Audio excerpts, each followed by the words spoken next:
Who is piloting the UAPs or UFOs constantly seen in our skies? Where are they from? Why are they here? How long have they been here?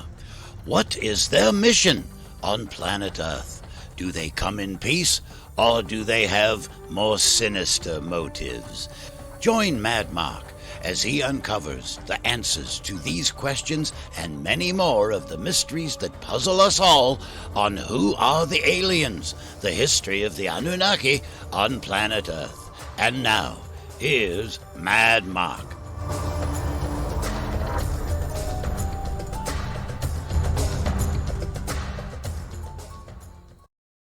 Today's episode, when the gods took to the battlefield, and when Marduk rewrote the Old Testament. Yes, we're finally going to touch on that just a little, as I've promised many times. Hello, everyone, and welcome to episode 10 of Who Are the Aliens?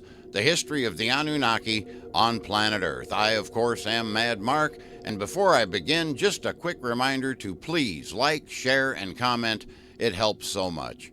I would also like to mention that I have created a new Facebook page specifically for this show. I have put a link down in the show description, so go ahead and follow me over there. I am hoping that this will be a place where we can all gather to discuss each episode and where you can voice your comments and questions, so please check that out. Today we begin our studies of Zecharia Sitchin's third book, The Wars of Gods and Men, published by Avon Books in 1985. Now, everyone has heard of the Dead Sea Scrolls, right? Accidentally discovered in 1947 by a shepherd boy on the cliffs overlooking the Dead Sea. Well, for the sake of time, I'm not going into all of the scrolls that were discovered there, obviously, but one of the longest and most complete scrolls deals with a future war. A final war, if you will. Scholars have labeled it the War of the Sons of Light against the Sons of Darkness. And in this war, which supposedly will be located in the Middle East, the God of Israel, or as we now know, Marduk, will take an active role. In one of the scrolls verses, we read that on the day the Chitanes fall, there shall be mighty combat and carnage in the presence of the God of Israel, otherwise again known as Marduk. Now, of course, all war literature is partial, depending on what side you're on.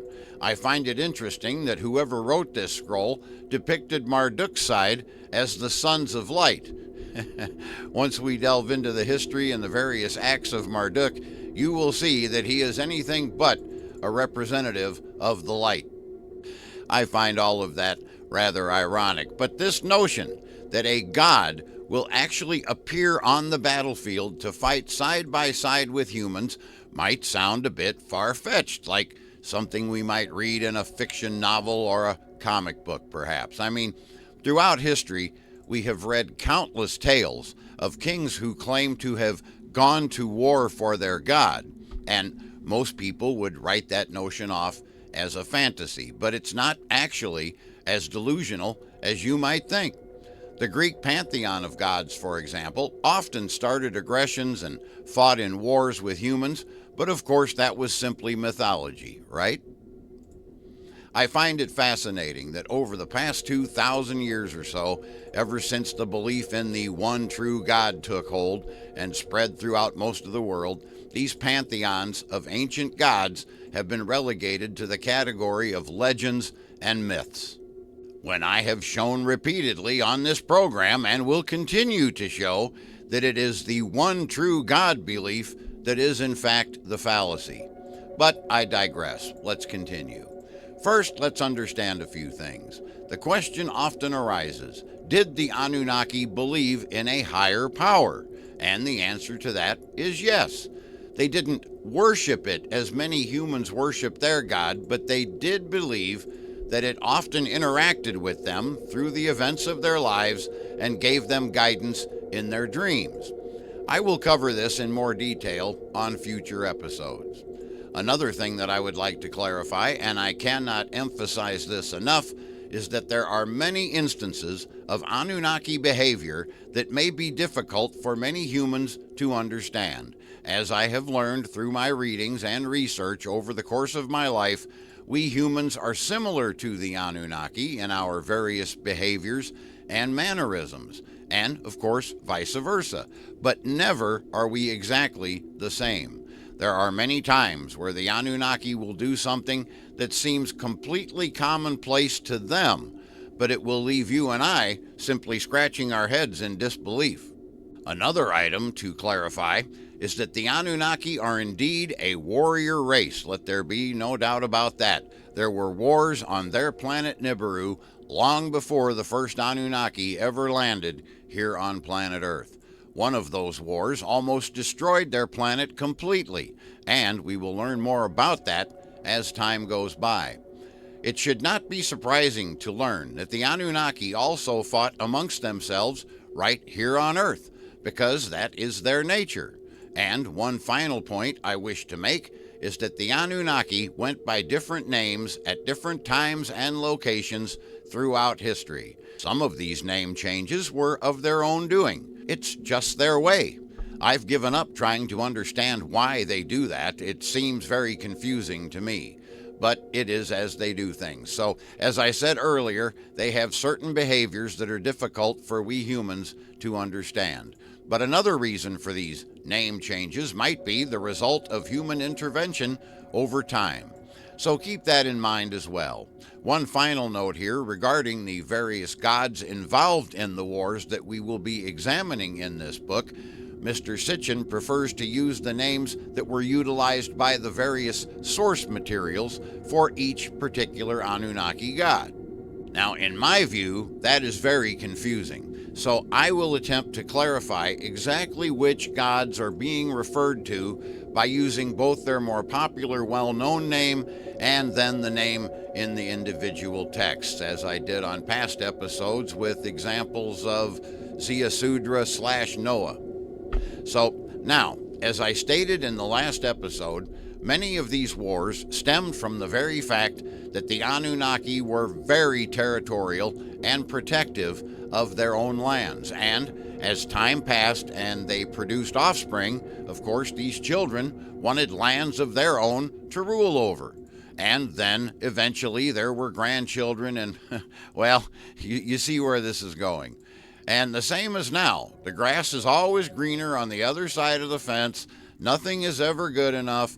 Power goes to people's heads. It's just the same old freaking story. And since it is always the same old freaking story, it really makes me wonder if the same thing isn't going on right now that was going on then. Are the Anunnaki still in charge of our fates?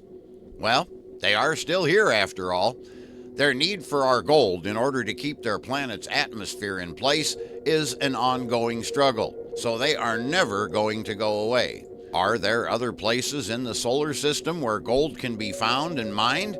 Yes, of course, but it's not as easily obtainable as it is here. One such place would be the asteroid belt. Remember when I told the story of the creation of Earth, how the planet Tiamat was struck by Nibiru, which resulted in the creation of planet Earth and the asteroid belt? Then logically, if there is gold here, then there is gold there as well. But mining asteroids would be an extremely difficult task for anybody, even the Anunnaki. So, as long as it is easily obtainable here, why look elsewhere? And we know that they're still here because their crafts are spotted by people all the time.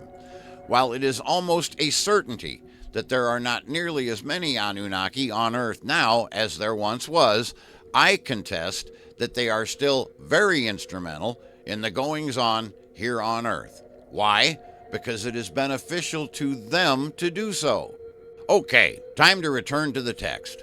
One of the most romanticized wars in history was undoubtedly the war that launched 1,000 ships, the Trojan War. Relayed to us by the Greek storyteller Homer, not the Homer you're thinking of.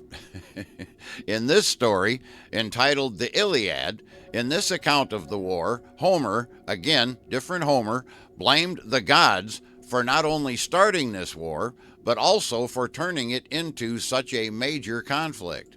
And behind it all was Jove, or Zeus, otherwise known as Enlil.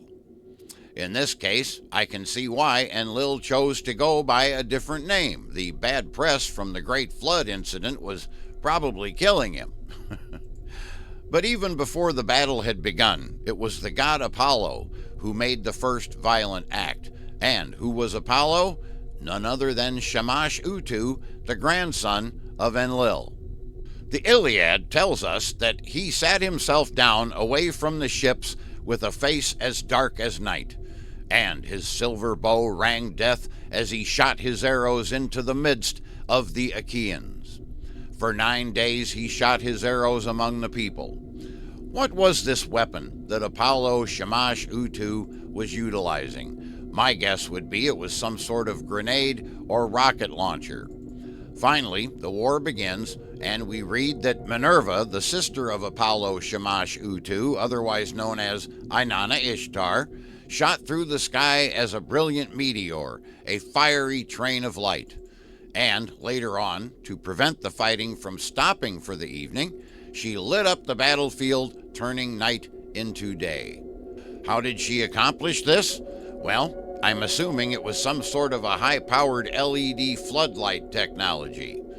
So, as the battle raged on below, the gods continued their limited participation from the air by assisting the various combatants as needed. But when the gods on opposing sides began to actually hurt each other, Enlil Zeus put a stop to their participation in this human battle. But that didn't last long either, because many of the human warriors were actually the sons of many of these gods or goddesses by human mates, so it was difficult for them to resist getting more involved. Eventually, Enlil/Zeus declared, "For my part, I shall stay here, seated on Mount Olympus, and look on in peace. But you others do go among the Trojans and Achaeans and help either side as you might be disposed." You know, I find it interesting that this battle, as famous as it is, was long thought of to be simply a Greek legend. There we go again, that mentality that there's just one God, so any other belief has to be simply mythology. Basically, we have been believing this lie for over 2,000 years. It's been handed down from parents to their children, from generation to generation, for so long now that it's just become our truth. And the belief that tales of many gods are just make-believe stories. How pious and pompous have we become, thinking that we have gotten it right and that ancient history was wrong. I can't wait to get into the wars that eventually led to that belief, but for now, let's continue on. Getting back to the Trojan War in 1870, Heinrich Schliemann discovered the site of Troy and the fact that it actually did exist, and that this ancient war actually did take place just as Homer wrote. The Battle of Troy in the 13th century BC, where humans and gods fought side by side. But let's move on to another example. The Achaeans, who fought the Trojans in this war, also had many battles with the Hittites through the years. I spoke of them briefly a few episodes back. They were referenced many times in the Old Testament of the Bible. They were an Indo-European people from the area we now know as Turkey. They were known for their military prowess and flourished circa 1750 BC. For centuries prior to the War of Troy, the Hittites expanded their kingdom to imperial proportions and claimed to have done so upon the orders of their supreme god Teshub/Ishkur, son of Nana, grandson of Enlil. Hittite history speaks of many battles where Teshub/Ishkur led their armies into battle. And who else joined in these clashes, fighting side by side with Teshub/Ishkur? None other than Inanna Ishtar once again. It was to her divine power that many a victory was attributed, as she came down from the skies to smite the hostile countries. Now, the Hittite influence extended all the way south into Canaan. but they were there as settlers, not conquerors. Hittite texts tell us that they only went to war on the command of their gods, and that their enemies were always offered a chance to surrender peacefully before any hostilities began. Another interesting note is that they were always satisfied to receive tributes and captives from the lands that they conquered. The cities were never destroyed, and the citizens were not massacred. The flip side to this coin, of course, were the Egyptians. They repeatedly sought to extend their rule northward into Canaan, and finally succeeded in doing so when Thutmose III was victorious at the Battle of Megiddo. In his inscriptions regarding the war, Pharaoh Thutmose III wrote that, "We plundered towns and laid encampments to waste. I desolated his towns, set fire to his encampments. Their resettlement can never take place. All the people captured have been made prisoners. Their countless cattle I carried off, and their goods as well. I took away every resource of life. I cut down their grain and felled all their groves and all their pleasant trees. I totally destroyed it." Now, I realize that is a rather lengthy speech, but I felt it relevant to include it all because not only do I want you to realize the full extent of the horrors committed by Pharaoh Thutmose III to the Canaanites, but also I want you to understand why this was done, because it was all carried out on the order of his god, Amun-Ra, or Marduk. Now, you can spell this god's name any way you want. A-M-O-N, A-M-U-N, A-M-E-N. It's all the same Anunnaki. And this is a perfect example of Marduk's personality and behavior. I've touched on this before, and it definitely will come up many more times on this show in the future. Marduk is a key figure in this ongoing quest to discover the truth, and I believe his influence is still being felt to this day. And one of those ways his influence is still being felt is when many people on this earth pray. Yes, I said pray.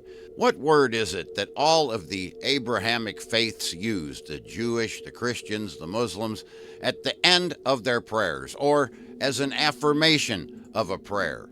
Amen. I remember as a kid asking my father why we said amen at the end of our prayers. It never made any sense to me. What did it mean? Why not say women? It was another of those religious mysteries that nobody I asked ever had an answer for. Either that, or they would concoct some BS answer that made no sense either. But a few years ago, I Googled it. So let's take a look at what Google has to say. In Hebrew, amen means certainty or truth. And in all three of these faiths, it is used to signify agreement or affirmation of the truth. But why that word? Looking into it further, we find that it was not always in the Hebrew vocabulary. Indeed, it did not exist at all until circa 400 BC. But Israel has existed since 1000 BC. What would have made them start using that word out of the blue after 600 years of existence? Well, let's see if we can figure this out. What could have happened between 1000 BC and 400 BC that could account for the creation of this new word? Yes, that's right. Babylon, under the leadership of King Nebuchadnezzar II, invaded and conquered Judea, or Israel, in the year 587 BC. And I just wonder who the god of the Babylonians was at that time. Can you guess? Why, it was none other than our old friend, pardon my pun, Marduk. Amun-Ra himself. I will cover all of this in much more detail down the road. But within roughly 170 years of conquering Israel, suddenly the word Amen is created to signify truth and agreement, and it begins showing up in Jewish religious texts at the end of prayers, or it's used in agreement with a prayer. I just thought you might like to know that little fact. that every time you conclude a prayer with the word Amen, you are giving praise to this evil, narcissistic, arrogant, cruel, and selfish being. And now you know. Remember his famous words in the Bible, "Thou shalt have no other gods before me." Nope, nothing narcissistic about that statement, is there? And what is it about narcissists that they always seem to have to convince everybody that whatever they say is the truth and everybody else is lying? Marduk created a new word around his name, Amen, and gave it the definition of truth and agreement. Sounds like something Hitler might have done. And these guys always seem to go after the media for calling them out, don't they? Of course, there was no media in 400 BC, but what the hell? We'll just create a new word that just happens to be another name for this conquering god Marduk, and we'll stick it at the end of everyone's prayers in order to show truth and agreement with this new narcissistic god. Of course, that wasn't the only changes that Marduk made to the Jewish faith. In fact, that's probably why it took him 170 years before he found the time to create the word Amen. He was far too busy rewriting the Jewish texts. Oh yes, absolutely. I'll cover all of this in more detail in an upcoming episode, but let me give you just a taste of what's coming. You've all heard of Abraham, right? Of course you have. He's the reason that we call Judaism, Christianity, and Islam the Abrahamic faiths. He was the father of Judaism. But have any of you believers ever taken the time to research where Abraham was born or even Googled it? Just take a moment now and Google it with me, and I promise this will be quick. Let's see, where was Abraham born? Well, I'll be damned. Abraham was born in Ur, a Sumerian city. So it stands to reason that when he became a man and eventually moved to Judea, he brought all of the Sumerian stories along with him. You know, the stories revolving around Anu, Enlil, Enki, and the rest of the Sumerian pantheon. The stories that I've been talking about on this show since episode 1. And undoubtedly, he retold them the same way he originally heard them. Why would he change it? He had grown up hearing his elders and the people he admired and looked up to tell these stories. There was nothing wrong with them. They were historical facts as far as he was concerned, and I'm sure that it stayed that way for many years. Until, of course, the Babylonians conquered Israel and Marduk rewrote them. The same being who said those famous words, "Thou shalt have no other gods before me." The same being that renamed his own planet from Nibiru over to Marduk, which is probably the absolute greatest example of narcissistic behavior in history. Can there be any doubt that this Anunnaki being would not rewrite the Jewish religious texts to exclude all the other gods of history and revolve solely around him? I hate to be the bearer of bad news, but that is exactly what he did. And I am leaving out a lot of information leading up to the conquering of Judea by the Babylonians that will solidify my case against Marduk. I have only scratched the surface of the information regarding this being, Marduk, known by the Egyptians as Amun-Ra. I will expose more and more of his deeds under various names as time goes on. But for now, let's return to the atrocities he committed as Amun-Ra in Egypt. Adhering to the vicious nature of warfare displayed by the Egyptians in Amun-Ra's name, even the pharaoh Pi-Anki, who sent troops from Upper Egypt into the rebellious Lower Egypt, promised destruction forever, that he would ruin everything that remained, and that my father Amun-Ra praises me. And the list of atrocities goes on and on. Indeed, it seems that the only god who could stand toe-to-toe with Amun-Ra, nay, even defeat him during this time period, was the God of Israel. Now, I should clarify here that this all happened way before Marduk and the Babylonians conquered Israel. I know I'm skipping around a lot here, but just bear with me. In the words of the prophet Jeremiah, "Thus saith the Lord of hosts, the God of Israel, I will punish Amun, god of Thebes, and those who trust him, and shall bring retribution upon Egypt and all its gods, its pharaohs, and its kings." Now, from the Bible, we learn that this was an ongoing confrontation. Nearly 1,000 years earlier, in the days of the Exodus, Yahweh, the God of Israel, at that time smote Egypt with a series of afflictions intended to not only soften the heart of its ruler, but also as a judgment against all the gods of Egypt. And Yahweh, of course, was Enlil, and eventually not only represented Enlil, but his sons and all of the other Enlilite gods as well. We'll get into all that later. That is a story for another time when we approach the topic of the Pyramid Wars. Of course, Marduk only got stronger over time, and as I stated earlier, eventually conquered the Enlilites and Israel as the god of the Babylonians in 587 BC. But for now, Enlil had the upper hand, and we have all heard the story of the events leading up to the Exodus, of the Jews being led out of Egypt by Yahweh Enlil. Enlil, Yahweh parts the waters so that the Israelites can pass through, whether or not it was the Red Sea or the Sea of Reeds, which is a point that has been hotly debated, but it's really irrelevant. But were there ever times when Marduk, Amun-Ra, actually took to the battlefield? Well, a later pharaoh, Ramses II, described a situation that resulted in the miraculous appearance of Amun-Ra Marduk fighting at his side during a decisive battle with the Hittites in 1286 BC.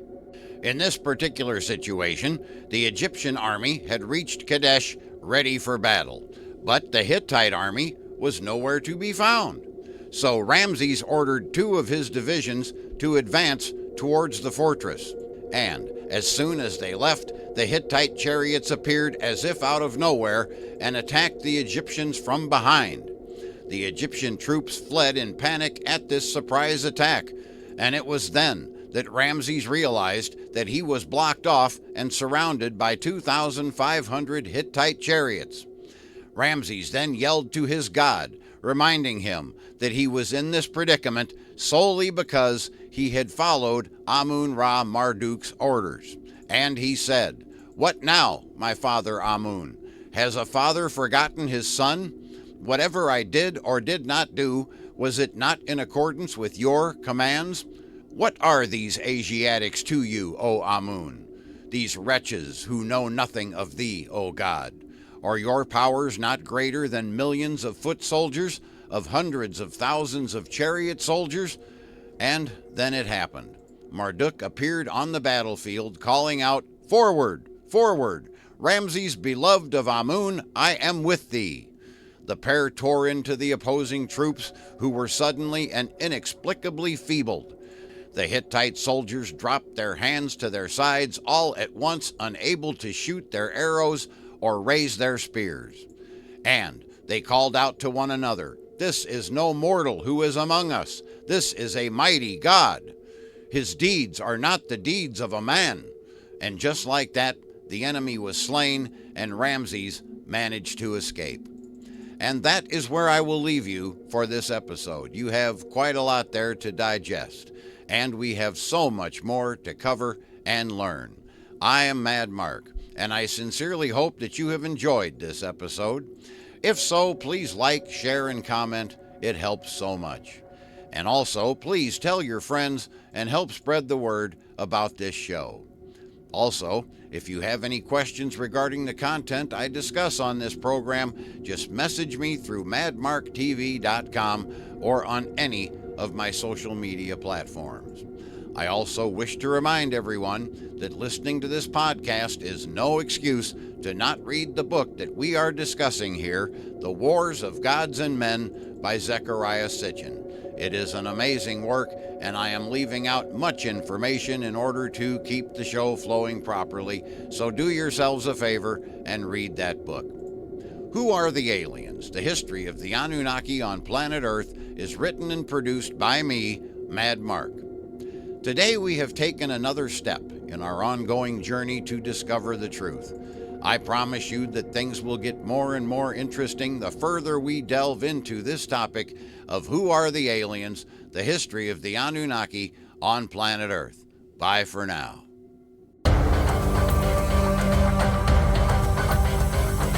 You've been listening to Who Are the Aliens? The History of the Anunnaki on Planet Earth with your host, Mad Mark. Join us again on our next program when Mad Mark will once again uncover the answers to the mysteries that puzzle mankind.